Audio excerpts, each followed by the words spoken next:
Hello everyone, आदाब, अस्सलाम वालेकुम दोस्तों। आज मैं एसआईआर फॉर्म से रिलेटेड आपके सामने कुछ जानकारी साझा करने के लिए आपके सामने उपस्थित हुआ हूं। 2003 की वोटर लिस्ट में जिन लोगों का नाम है उनके फॉर्म कैसे भरे जाने हैं, बहुत ही शॉर्टकट, बहुत ही कम समय में मैं आपको ये समझाऊंगा। आप शुरू से लेकर आखिर तक वीडियो को देखेंगे तो ख़ुद अपने घर बैठकर अपना एसआईआर फॉर्म बिना किसी समस्या के घर पर भर लेंगे, क्योंकि बहुत बड़ा काम नहीं है। अगर कोई थोड़ा सा भी पढ़ा लिखा है और आपकी राइटिंग ठीक ठाक है तो आप अपने हाथ से फॉर्म भरेंगे तो अच्छा रहेगा।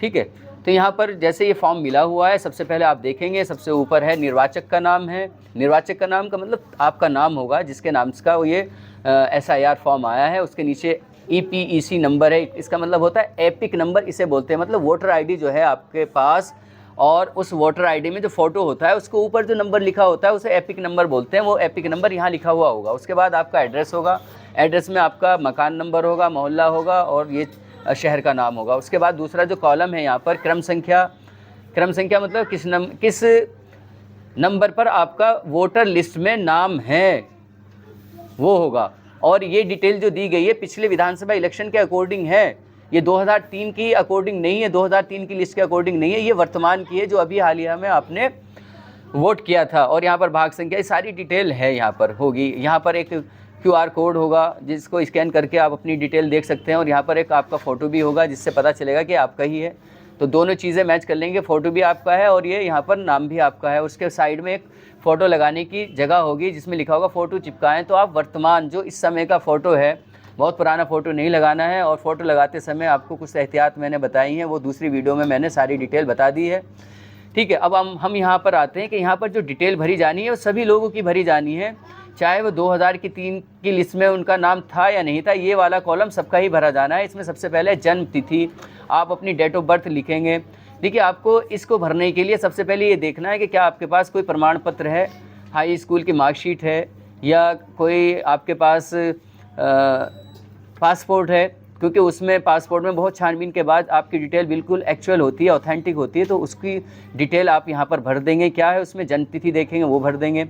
आधार कार्ड लेंगे, आधार कार्ड का नंबर लिख देंगे दूसरे नंबर पर, अगर चाहेंगे तो कर देंगे। और आधार कार्ड लिख रखा है वैकल्पिक, अगर है आपके पास तो कर देंगे, और नहीं है तो ज़रूरी नहीं है। और अगर ना भी करना चाहें आप तो ये तब भी चलेगा। हालांकि सभी आधार नंबर भर रहे हैं, कोई दिक्कत नहीं है, आधार नंबर भरेंगे। उसके बाद मोबाइल नंबर भरेंगे। उसके बाद आप पिता अभिभावक का नाम, और ये हाई स्कूल की मार्कशीट में भी दिया हुआ होगा, आपके आधार नंबर में भी दिया हुआ, आधार कार्ड में भी, ये सब में दिया होता है। देखना ये है कि आपका जो सारे के सारे डॉक्यूमेंट्स हैं उनमें क्या नाम चल रहा है और किसको आपने सबसे सही और ऑथेंटिक अपना डॉक्यूमेंट्स मान रखा है, उसके अकॉर्डिंग ये डिटेल भरनी है।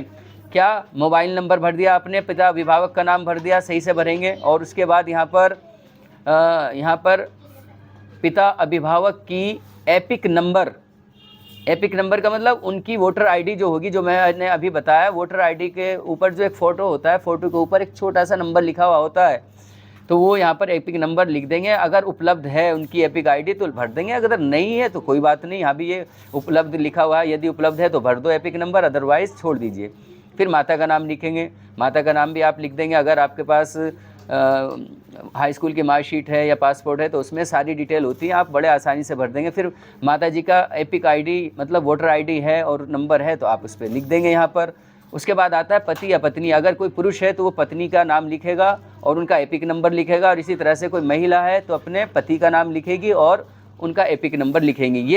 ये डिटेल सभी को भरनी है जो 2003 की लिस्ट में थे या 2003 की लिस्ट में नहीं थे, वो सभी को भरनी है ये डिटेल।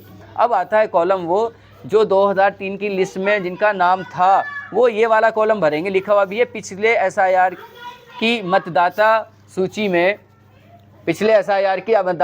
में जो विवरण है, आप अब देख रहे हैं कि ये मतदाता सूची जो है BLO के पास है। कुछ लोगों ने खुद अपने अलग अलग ऐसे ये जो है 2003 की लिस्ट डाउनलोड करा ली है, जैसे कि मेरे पास भी है।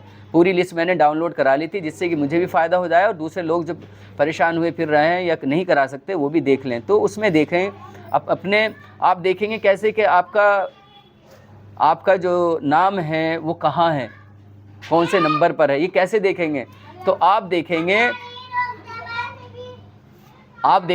कि आपका जो वोटर आईडी है, एपिक नंबर और इसके नीचे जो पता दिया हुआ है, पते में जो मकान नंबर है, मकान नंबर से आप उस वोटर लिस्ट में अपने घर के जितने भी वोट होंगे वो देख लेंगे।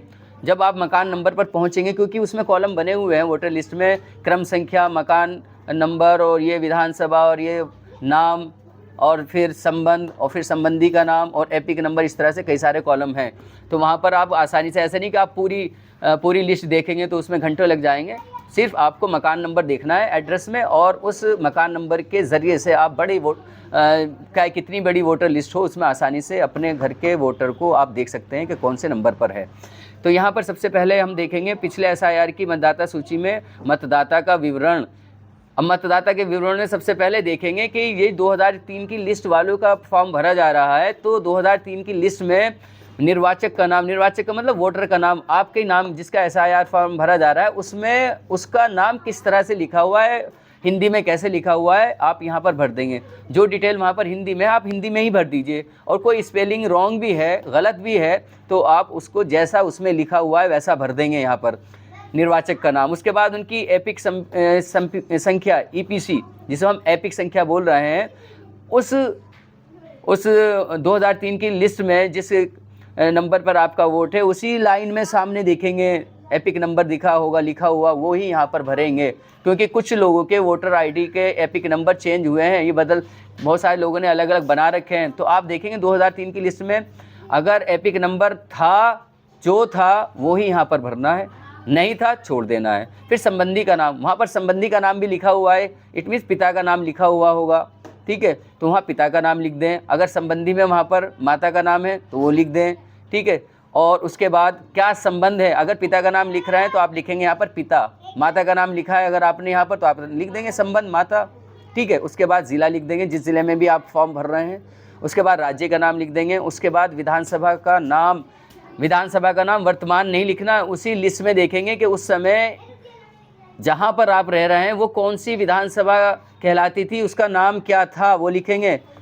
विधानसभा का क्षेत्र भी चेंज होता रहता है और विधानसभा के नाम भी चेंज हो जाते हैं। तो 2003 की लिस्ट में उसका विधानसभा का नाम क्या था वो लिखेंगे। और साथ ही साथ यहाँ पर नीचे लिखा हुआ विधानसभा निर्वाचन क्षेत्र की संख्या, वो भी वोटर लिस्ट में सबसे ऊपर लिखा हुआ है, वो देख लेंगे। राइट हैंड साइड देखेंगे, ऊपर विधानसभा संख्या लिखी हुई है, वो लिख देंगे। भाग संख्या, वो राइट हैंड साइड आपको भाग संख्या उस पेज के जहाँ पर आपके वोट की डिटेल दी गई है, उस वोटर लिस्ट के पेज पर सबसे ऊपर दाहिने हाथ पर लिखी हुई है, वो लिख देंगे। क्रम संख्या वो है कि जिस नंबर पर ये डिटेल आपको मिली है कि निर्वाचक का नाम ये मिला है वो कौन से क्रम में है, मतलब ये वोटर का क्रम संख्या है, नंबर है कि इस नंबर पर आपका इस वोटर लिस्ट में नाम है, ये भर देंगे। उसके बाद जिसका ये SIR भरा जा रहा है वो साइन करेंगे। यहाँ पर लिखा हुआ मतदाता या किसी अन्य वयस्क पारिवारिक सदस्य का हस्ताक्षर, अगर वोटर यहाँ पर उपलब्ध नहीं है और उसके परिवार के सदस्य इसको भर रहे हैं तो वो साइन कर देंगे अपना, और संबंध लिखेंगे कि मैं भाई हूँ, मेरे भाई हैं, इसका मतलब दिखा देंगे भाई। और किसी पुरुष के पिताजी भर रहे हैं तो वो लिख देंगे कि पिता, और अपना नाम लिख देंगे, साइन कर देंगे। तो इससे पता चलेगा फॉर्म जो है उन्होंने हैंड ओवर किया है। और इसके बाद यहाँ पर BLO के साइन होने हैं या साइन करा लेंगे। एक फॉर्म ये आप BLO साहब को जमा कर देंगे और दूसरा अपने पास बहुत ही एहतियात के साथ रखेंगे, ठीक है। और फ़ोटो तो आपने चिपका ही दिया है, फ़ोटो वर्तमान होना चाहिए, स्पष्ट होना चाहिए, साइड से खिंचा हुआ नहीं होना चाहिए, ठीक है। आज की इस वीडियो में इतना ही, फिर हम नए टॉपिक के साथ मिलेंगे। हमारे चैनल को सब्सक्राइब कर दीजिए और शेयर कर दीजिए, ज़्यादा से ज़्यादा लोगों तक हमारा मैसेज पहुंचा दीजिए। आज की इस वीडियो में इतना ही, थैंक यू।